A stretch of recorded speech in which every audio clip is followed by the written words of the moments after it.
Welcome back. I'm Helen. I'm James. And we are Global Nomads. And in 2024, we sold everything we owned to retire early and travel full time. In today's video, we wanted to break down some of the costs of our 2-month stay in Kuala Lumpur. So we're going to show you our accommodation and share some costs on that, as well as groceries and take you grocery shopping and how much that cost, as well as some self-care things like haircuts and nail care and what they cost, as well as transportation, which for us was mainly Grab. One of the main reasons for coming here for this long was to get some healthcare done as well and have a medical checkup. So we're going to talk to you a little bit about how much that cost and medication costs as well. We booked our Airbnb, as we said, for 2 months, and the cost of this worked out to roughly $100 a day. Now we were really primarily looking at location, so we were in KLCC, which is probably one of the most expensive areas, and we also had a nice view of the Petronas Towers.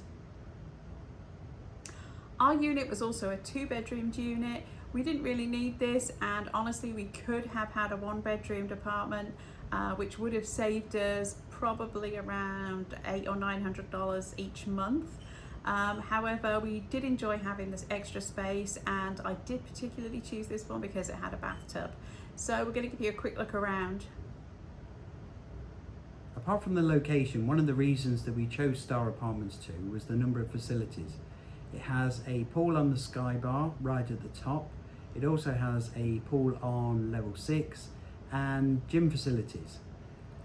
We thought we would be using these facilities more than we actually did, which was we didn't use them at all. We didn't use them. We actually ended up going to Prince Court Medical Centre for a total of 19 days, and we were only there for 60 days, so literally it was 2 or 3 times a week that we were going there, and that really put a dent in our time that we thought we would do it.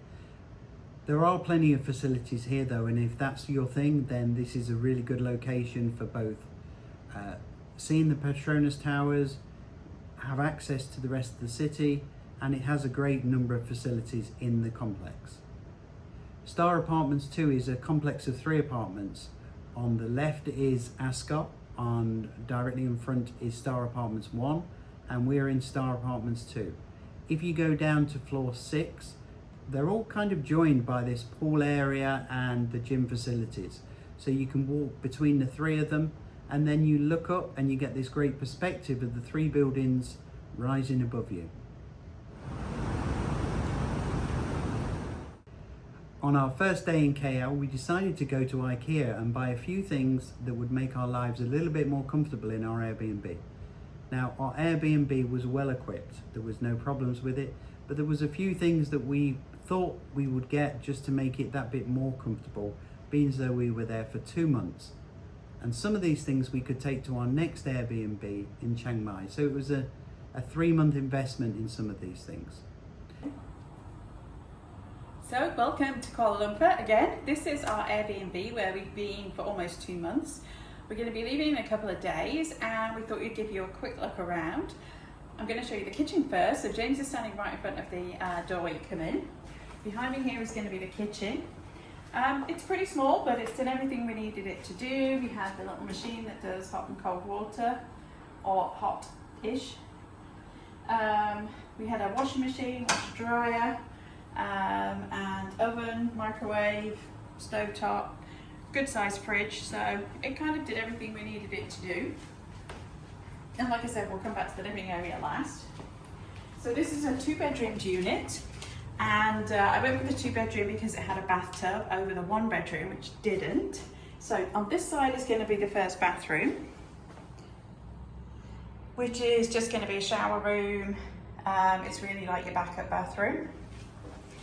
And then here we've got bedroom number 1. The twin bedroom, we've got our cases in here. We normally travel carry-on only, but we do have the big case because we're going to be taking a few things from here that we bought up to our next Airbnb in Thailand. Good size storage. We really just use that for our luggage though. And then this door brings you into the master bedroom, which on this side we've got the bathroom, which is really nice and big. The bathtub, which is nice and big, if it takes a little bit long to fill up. And then this is all like one enclosure with the shower in. A really nice sized bathroom, loo, sink, everything you need. It's nice and modern, worked for us. And then we've got this kind of little dressing area where I've got a few of my bits and bobs. Might have bought an elephant, maybe not. And then here, just close the door, we've got our closet space. Again, tons of closet space, 3 closets. We have some drawers, there's an ironing board in there, and lots of hanging space. And then into the main bedroom area. King size bed, made sure to look for that because we got caught out on that in an AirBNB in England where we just had a queen size bed. And you know, when you're used to an American king, queen's small. So we made sure we had a king size bed, a couple bedside cabinets. We do have a separate AC unit in here too. So you can have this at a different temperature to the rest of the living space. The lamp is on the floor because there was only one outlet over there, so we've been using the outlet, not the lamp. And then on this side, we've got a little desk area, which we haven't really used, honestly, but it was nice to have, and the chaise the same. Again, we haven't really used it, but nice to have. And behind here, there's going to be a window. There's not much of a view from here because the view is really from the living room, which is where we're going to go last. But that's okay. So we'll head back to the living room because that's really, again, part of what we chose this for. We are in KLCC, so we are right in the downtown of Kuala Lumpur. Back to the kitchen. We do have this kind of L-shaped dining area, which we've been able to sit at to eat, obviously, and then do some work. I use the term work loosely. I mean, we do the YouTube videos, not really work. Not work in the traditional sense anyway. Nice sized living area. We had a nice big couch. Probably like a good 6 foot long couch. Massive TV, which we've been able to put the Fire Stick into so we can watch TV, which is nice as well. And then this is really what's very nice about this. We have a view of the Petronas Towers, which at night is really nice when they're lit up. We've been here over Eid and they were lit up for Eid in like gold and green instead of the usual white, which was nice. And then there was another night they were lit up in a different colour as well, so it's pretty cool to see. And if I take you over to the window in the kitchen, which there's no outdoor space here, but we do have this kind of little balcony which has got the AC unit on, and out here we have a view of the KL Tower.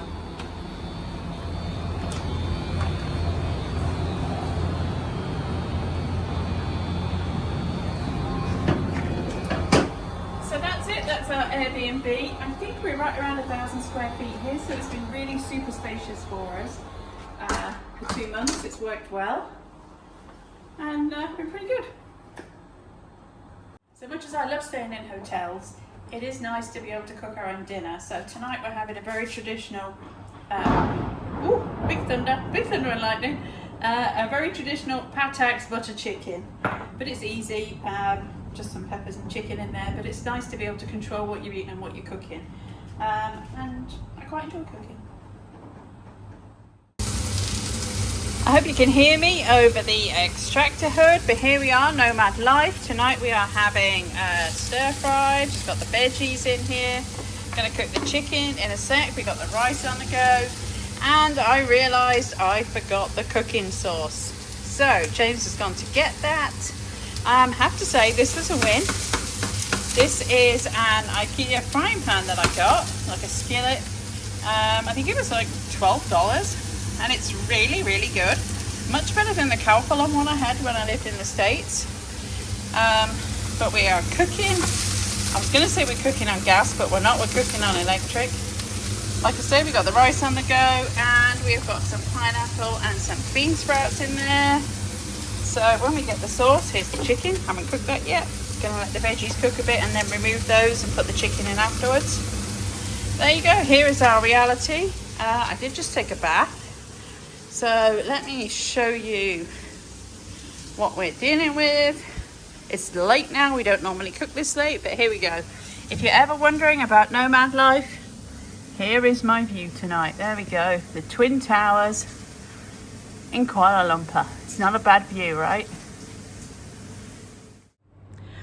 So today we are going to take you grocery shopping. Yes, it's exciting. I know, it's exciting. Highlight of my day. We're going to go down to Village Grocer, which is in the Avenue K Mall, which is the closest grocery store to us. Not the cheapest, but it is the closest one to us. So we'll take you along and give you a quick look around and show you some pricing. Forgot to say, very important, remember your reusable shopping bags, because otherwise you'll have to pay for them and then you're going to end up with a whole load of bags you don't need.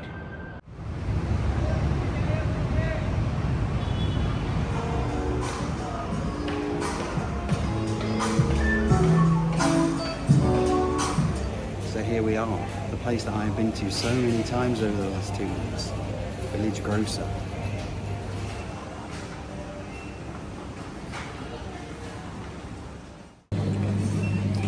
Okay, so at the time we do this, the exchange rate is 4.32 to the dollar. So blackberries from China are 18.50, which is about $4 US.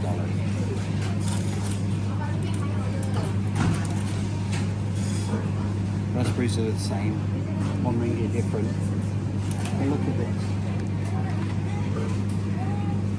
Look at those strawberries. That's $11 US for maybe 8 strawberries. Now they are Driscolls, and we know this well because of Florida, where we're from. But that's $11. Blueberries, $1.50. They're a winner.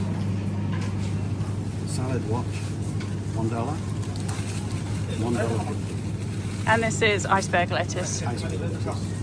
And 5 tomatoes. Bertolli, pasta sauce, $5 US. And how about pasta? Good range of pasta available as well. $1.75.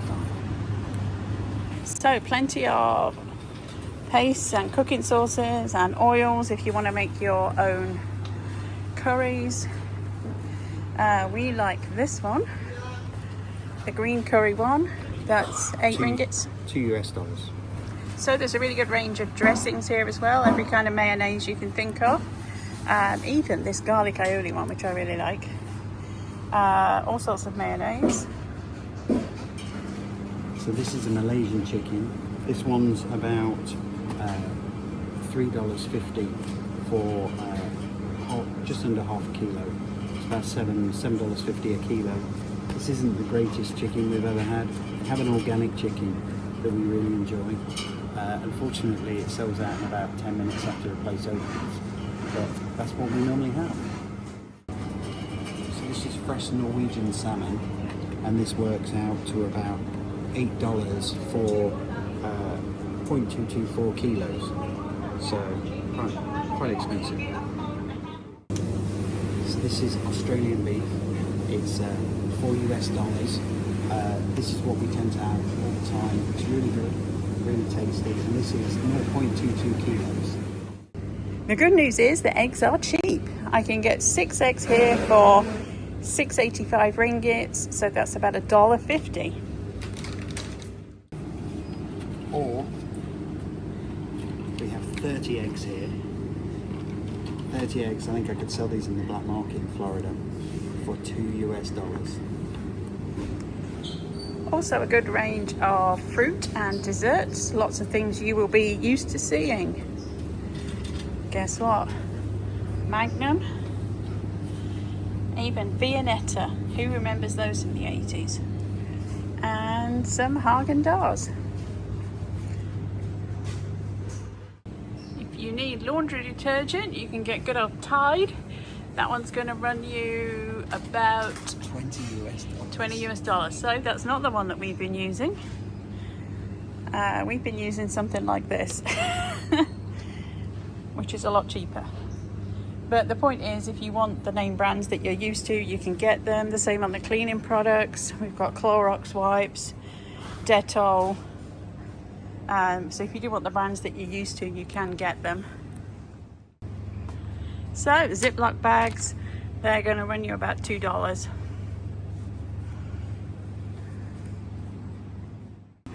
The all-important booze selection. The only thing you can buy here is going to be beer, which there's a decent selection of. For example, let's do Heineken, for argument's sake. 33 ringgits for 4 cans. So that's about 8 a can, which is about $2 a can. And then you can have Tiger beer, which is like the local beer, that's going to be cheaper. But there's a decent selection. If you want wine or liquor, you need to go to a specific wine and liquor store to get that. Which there is one just outside, or cold storage. Again, a really good range of cooking sauces, some things that you will be familiar with. You can even get, I can't see it over here. Oh, that's right, yeah. So you can get a chili mix. We've had a fajita mix as well.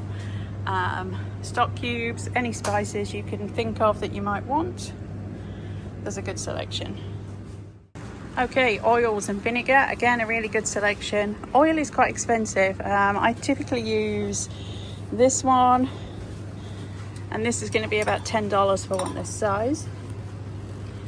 And then again, more sauces, oyster sauce, teriyaki sauce,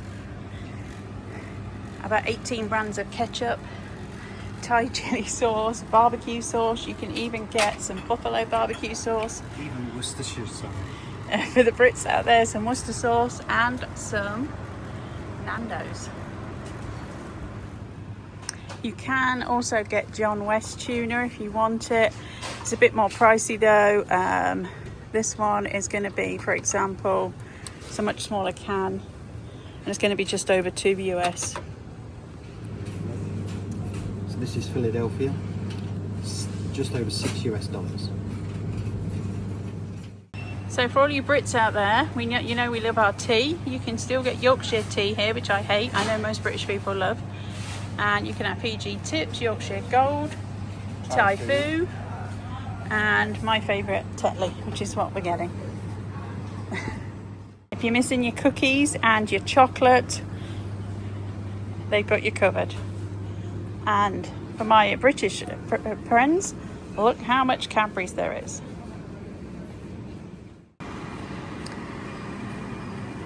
Good range of cereal, Kellogg's cornflakes. That's going to be 9 ringgits, so a bit less than $2. So we don't generally get our bread from here, but to give you an idea, this is $2 US. For those of you that are not aware, Malaysia is a predominantly Islamic country, and as such, in the grocery stores, they do have separate sections for non-halal meat or non-halal products. So as opposed to like the Middle East, where you can't even get a lot of these products, most grocery stores that we found did have a non-halal section. So we were able to go in there and buy ham and bacon and other things that contain pork. In Village Grocer, any non-halal products that you did buy did have to be paid for separately. They had a separate checkout and a separate cashier in there. In the other store that we used, which was in the Suria Mall, which is called Cold Storage, a much bigger grocery store, they had a much bigger non-halal section at the back, as well as alcohol, and both of those items there you needed to pay for separately, again with the separate cashier. So here we go, this is our shopping from the Village Grocer, just in Avenue K, and our total price for this lot is $77 US, or about 331 ringgits. Broccoli, 75 cents. 1 clove of garlic, 25 cents. Tetley tea, $3.50. Naan bread, $2 US. 4. So Nature Valley, 5 double bars in here, and they're about just over $3 US per pack. So 3 different types of yogurt here. $3 US for Chobani. Local brand, 75 cents. $10 US. Tuna, $2 US. Tonic, $2.50. 4 cans. 4 cans. Non-diet. $5 US for salsa. $2 US for a kilo of parboiled rice. We have 5 onions for just over $1 US. Then we have a parsnip at just over $3 US. That's not the biggest parsnip, but they do have big ones. And then the potatoes, these are US russet potatoes, and these are $5 US. This is not the cheapest cheese. There are lots of different versions of this, but this is a really nice one, and this is just over $3 US. And this milk, just over $4 US. We've only got a couple more weeks here, so this is the smallest washing up liquid we could get, and this is just under $2 US. So we have coconut cream. There is coconut milk. This is a lot thicker. So this is about just under $4 US, and this is tinned peaches, and this is just under $3 US. So we have 3 peppers here. That's just over $3. And then we have cooking sauces, and these are just under $2. So we've been traveling for about a year, and we've had a year where we've had, I think, a kitchen in for 1 week of that. So we've spent more time cooking in than we have eating out. I think Malaysia is definitely a place where it is cheaper to eat out than to eat in. We've found other grocery stores that are a bit further away that are more affordable, but this is just a good selection of the kinds of things that we've been buying and the kind of prices that we've been charged for them. Avenue K was our nearest shopping centre, but if you go through Avenue K and go past the metro, which is linked, then you come up at Suria KLCC. Now, Suria KLCC had a lot of things that we needed to use. One of them was a nail salon for Helen, a hairdresser for me. We also managed to find Marks and Spencer's in there, and there was our other go-to grocery store, which is Cold Storage, which was a bigger version of Village Grocer. It had a better range and perhaps a little bit better on prices, but it was a little bit further away.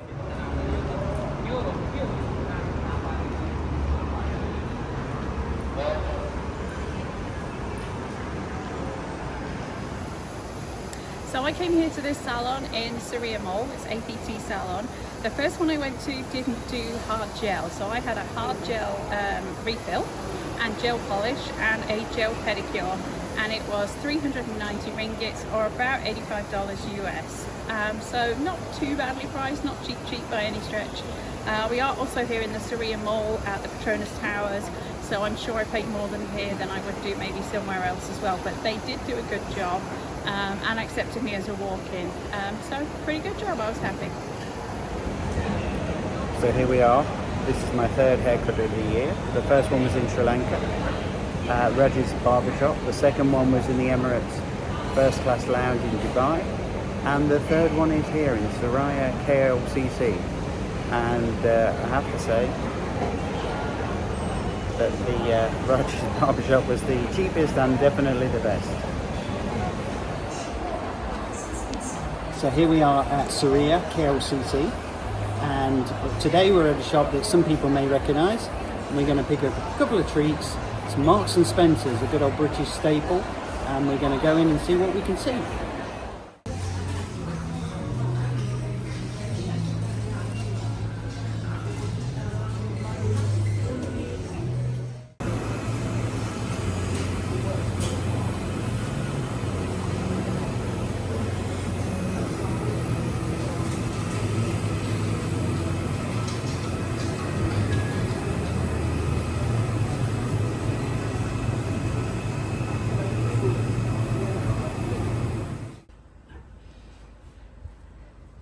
And here we are, trying to roll up our Ikea mattress topper that we bought so we can see if it will fit into a suitcase that we can take it to Chiang Mai with us, to our next AirBNB. This, people, is the real side of full-time travel. when you're old and you need things to help you be more comfortable in bed anyway. So the cheapest way to get around in KL is going to be the various metro systems. There's 2 or 3 different lines. There's a metro that's underground. There's a monorail that runs above ground. There's the bus system. Public transportation was super cheap and super easy. When we were there in 2016, we used the metro various systems a lot and had no problem. If you need to get to the airport, there's also the KLIA, that's a lot of letters, express train, which you can board at KL Central and it will take you straight into the airport. That's what we did last time. And we were located next to KL Central last time. Yeah, we stayed at the Hilton last time. We used it quite And we used it a lot, yeah, it was super easy. This time we were a bit further away and we're a bit older, and so we used Grab, which is the Asian equivalent of Uber. And again, it's pretty affordable and easy to use. Yeah, I mean, You just need to download the app, set up an account, and you can use it all the way through. I mean, at the moment we're in Bangkok and we're still using Grab. It's very easy to use, very similar to Uber, and we used it extensively. Yeah, and there's different levels of cars you can get. So we tended to use the nicer cars, which was not that much more expensive, which are like Alphard and Velfire, which were like a fancy executive SUV type thing. Very nice. They're great vehicles for Grab because they're really comfortable seating, and And the other thing about using the more higher level cars is they tend to actually be car companies that are working through Grab, as opposed to kind of Joe Bloggs on the street that's driving around in his Toyota Corolla. You know what I mean? So I feel like you've got a little bit better service as well. And the vehicles will better maintained. But Grab, it was good, whatever. And just like Uber, you can use Grab for Grab Groceries, which I got groceries delivered a couple of times because I wanted cottage cheese and it only came from a certain grocer, which we couldn't walk to. And you could also use it for Grab Eats. Yeah. They did, which is just like Uber Eats, you can order food. We did order food one night. Yeah. It actually wasn't that cheap. We just had like a green curry from a Thai restaurant, and you had one dish. I think it worked out to about $18, which was quite pricey. We didn't bother doing it again. But it is a service that's there if you want to use it. I have to say that some of the apps that you need when you're in KL, WhatsApp, you must have WhatsApp, and you must have Grab. It goes without saying, you've got to have those 2 apps. One of the main reasons we came to KL was to have medical checkups. We did full medicals at Prince Court and they were around about $450-ish each, a bit less than that I think with a discount. And also to fill up on some medications. Now, one of the medications I take is for a specialist autoimmune disease. To give you an idea on pricing in the US, because I could not get my insurance to cover it in the US, it was $7,000 a month. And no, I didn't take it in the US because I couldn't afford it because the insurance wouldn't cover it. So $7,000 a month. In KL, it cost me $500, to give you an idea on the difference in pricing. Having said that, I also filled up a statin. In the US, I would use a generic, so it was pretty cheap. And I also filled up on that in Europe and it was cheap. Here, they didn't do a generic. It was the actual brand name. And it was about $45 for a month's supply. So that was a little bit more expensive. Every kind of day-to-day pain medications, you do have to ask for a lot of the things that you would buy over the counter, like I bought Nurofen, which is an ibuprofen, and I did have to ask for it because it was behind the counter, not on the shelves. And I think I paid something like $6 for 12 tablets, so quite expensive.